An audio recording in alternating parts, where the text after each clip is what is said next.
নমস্কার, আমি ডক্টর শতদ্রু বিশ্বাস, senior consultant, clinical oncology, Apollo hospital, Kolkata. বর্তমানে ক্যান্সার চিকিৎসার ক্ষেত্রে একটি থেরাপি খুব জনপ্রিয় হয়েছে, খুব পপুলার হয়েছে। সকলেই এর নাম জানে, সকলেই এই থেরাপি সম্পর্কে জানতে আগ্রহী। তার নাম ইমিউনোথেরাপি। আজকে এই ইমিউনোথেরাপির বিষয়ে আমরা সংক্ষিপ্ত একটি আলোচনা করব। কেমোথেরাপির কথা সর্বজনবিদিত। বহু বছর ধরে, বহু দশক ধরে ক্যান্সার চিকিৎসার ক্ষেত্রে উল্লেখযোগ্য ভূমিকা গ্রহণ করেছে এই কিমোথেরাপি। কিন্তু কিমোথেরাপি আমাদের শরীরে ক্যান্সারের কোষগুলির বিনাশ সাধন করার পাশাপাশি শরীরের যে নর্মাল সেল বা সাধারণ কোষ, ভালো কোষ, সেগুলিরও কিছু মাত্রায় বিনাশ সাধন করে থাকে। যেমন ধরা যাক, রক্তের অনুচক্রিকা, শ্বেতকণিকা, লোহিত কণিকা, এগুলিরও বিনাশ সাধন কিমোথেরাপি অল্প মাত্রায় করে থাকে। কিন্তু ইমিউনোথেরাপি কাজ করে খানিকটা আলাদাভাবে। আমাদের শরীরের একটি রোগ প্রতিরোধ ক্ষমতা আছে, প্রত্যেকের শরীরে আছে, একটি সিস্টেম আছে, যাকে অনাক্রম্যতা বলা হয় বা ইমিউনিটি বলা হয় ইংরেজিতে, যার কাঠামো তৈরি করে আমাদের রক্তের শ্বেতকণিকা।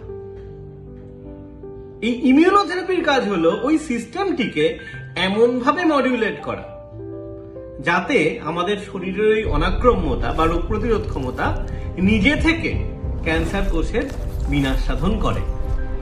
এবং এক্ষেত্রে অন্যান্য যে সাধারণ কোষ, ভালো কোষ, গুড সেলস, নর্মাল সেলস, তার কিন্তু বিনাশ সাধন হয় না। ফলে পার্শ্ব প্রতিক্রিয়া কিমোথেরাপির মতো নয়। এবং এই ইমিউনোথেরাপির যে এফেক্ট, কার্যকারিতা, তা কিন্তু ডিউরেবল। বহুদিন অব্দি এর বেনিফিট বা লাভ ক্যান্সার রোগী পেয়ে থাকেন। বহুদিন অব্দি রোগকে ধরে রাখা, নিয়ন্ত্রণ করে রাখার ক্ষমতা আছে এই ইমিউনোথেরাপির। ক্যান্সার রোগী পেয়ে থাকেন। বহুদিন অব্দি রোগকে ধরে রাখা, নিয়ন্ত্রণ করে রাখার ক্ষমতা আছে এই ইমিউনোথেরাপির। ক্যান্সার রোগী পেয়ে থাকেন। হয়তো কাজ করতে একটু বেশি সময় নেয় কেমোথেরাপির তুলনায়, কিন্তু এর এফেক্ট খুব দীর্ঘস্থায়ী। বর্তমানে কেন্দ্রীয় সরকার প্রচলিত যে কার্ড, আয়ুষ্মান ভারত কার্ড, যে প্রকল্প, তাতে এই ইমিউনোথেরাপি বিনামূল্যে পাওয়া সম্ভব।